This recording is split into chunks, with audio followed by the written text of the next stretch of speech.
पाठ 8वा गुण ग्राहक राजा. तिशी ओलांडलेले म्हणजे 30 वर्ष संपलेले सयाजीराव गायकवाड फेरफटक्यास निघाले होते. बरोबर मानकरी नारायणराव घाटगे होते. एवढ्यामध्ये मुलांचा हसण्याचा खेळण्याचा आवाज ऐकू आला. महाराजांनी घोडा थांबवला. आवाजाच्या दिशेने पाहिलं. तिथं एक वडाचं झाड होतं. एक पोरगा माकडासारख्या उड्या मारत घोड्यावर चढला. दुसरा पोरगा त्याच्या पाठलाग करत होता.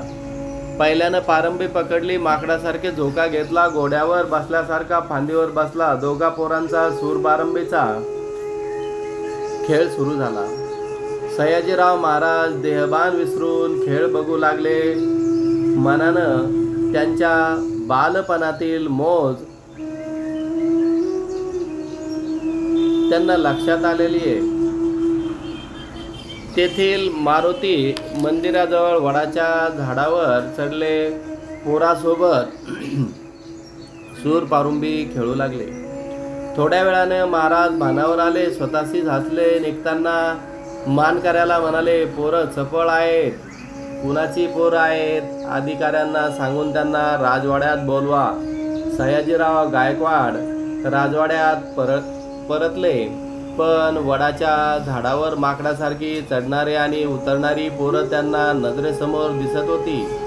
घडलेला प्रसंग त्यांनी महाराणी साहेबांना सांगितला. त्यांनी तो खेळ पाहण्याची इच्छा झाली होती आणि ज्यावेळेस पाहण्याची इच्छा झाली तर सयाजीरावांनी विद्या अधिकारी श्री काटावालांना बोलावलं. नजर पागितली. ती पोरं शोधून आणायचा हुकूम दिला. नारायणराव घाटगे यांनी त्या पोरांची नाव व राहण्याचं ठिकाण सांगितलं. विद्या अधिकाऱ्यांचा शिपाई त्या भागात पोहोचला. त्या पोरांचा शोध घेतला. गजानन आणि काळूला साहेबाकडे घेऊन आला. झाडावर चढण्याचा तुमचा खेळ बघून महाराज खुश झाले. हा खेळ महाराणी साहेबांना सुद्धा पाहायचा आहे. उद्या तिसऱ्या पहारी तुम्ही दोघे राजवाड्यात या. विद्या अधिकारी त्यांना म्हणाले होते.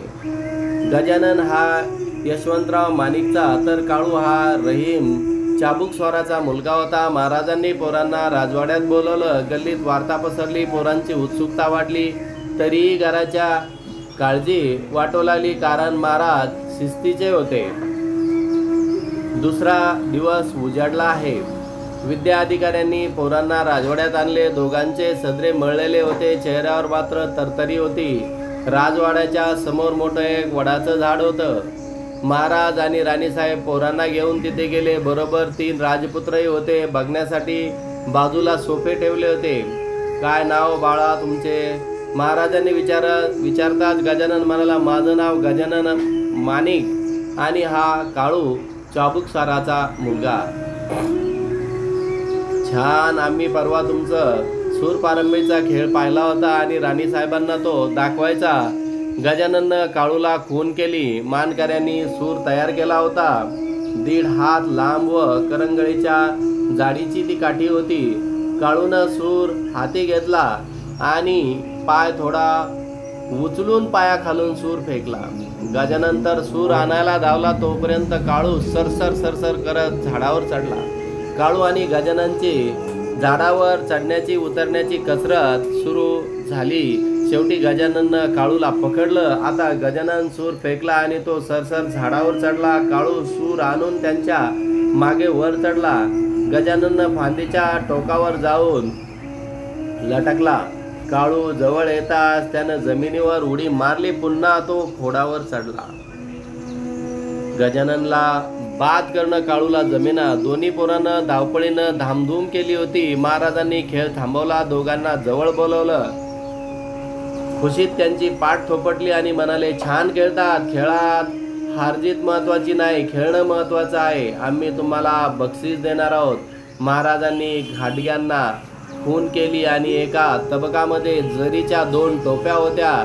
त्यांनी गजाननला जवळ बोलावले. तू हरला नाहीस म्हणून तुला ही जरीची टोपी बक्षीस आण असं म्हणून त्यांनी त्याच्या डोक्यावर टोपी ठेवली. काळूकडे वळत राणी साहेबांनी म्हणाल्या, तू पाठलाग छान केलास म्हणून तुला ही जरीची टोपी बक्षीस देत आहे.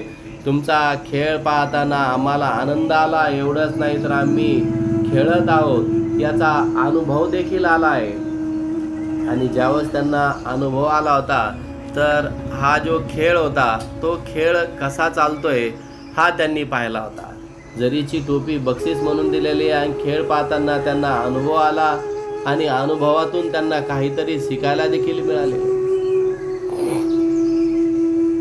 महाराज म्हणाले, त्यांनी पोरांना बसवलं, मिठाई खाऊ घातली. पोरे राजवाड्यातून घोडागाडीतून घरी परतलेली आहे. त्यांच्या खेळांची आणि टोपीची गोष्ट मोहल्लाभर पसरली. गजाननच्या शाळेत आर्थिक बक्षीस समारंभ झाला. महाराज बक्षीस समारंभासाठी आले होते. एका पोरगा पुन्हा पुन्हा वेगवेगळी बक्षीस घेण्यासाठी येऊ लागला. अभ्यासात, चित्रकलेत, एवढंच काय तर हस्ताक्षर स्पर्धेत तोच होता. 18 बक्षीस त्या पोराने घेतली होती. महाराजाने या गजानन माणिकला ओळखलं. त्यांना बघून आनंद झाला. ते म्हणाले, बघू तुझं हस्ताक्षर.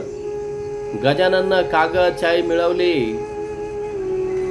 कामाटीचा बोरू केला आणि कागदावर लिहिलं, श्रीमंत सयाजीराव महाराज की जय. महाराजांनी त्याला जरीची टोपी बक्षीस दिली. विद्या अधिकाऱ्याकडे वळून ते म्हणाले, पोरगा गुणी आहे, त्याकडे लक्ष द्या. उद्या हे बडोद्याचे रत्न आहे. हाच मुलगा पुढे बडोद्याचं राजरत्न गजानन माणिकराव झाला. तर ह्या मुलांनी खूप मोठी कसरत करून दाखवलेलं आहे. महाराजांचं मन जिंकवलेलं आहे आणि मन जिंकावून त्यांनी काय केलेलं आहे की आपल्याला मोठं झाल्याच्या नंतर काहीतरी आपल्या परिस्थितीवर मात करता यावी म्हणून त्यांनी परिस्थितीवर मात देखील केलेली आहे. आणि हाच पुढे चालून गुणग्राहक राजाच्या नावारूपाला आला.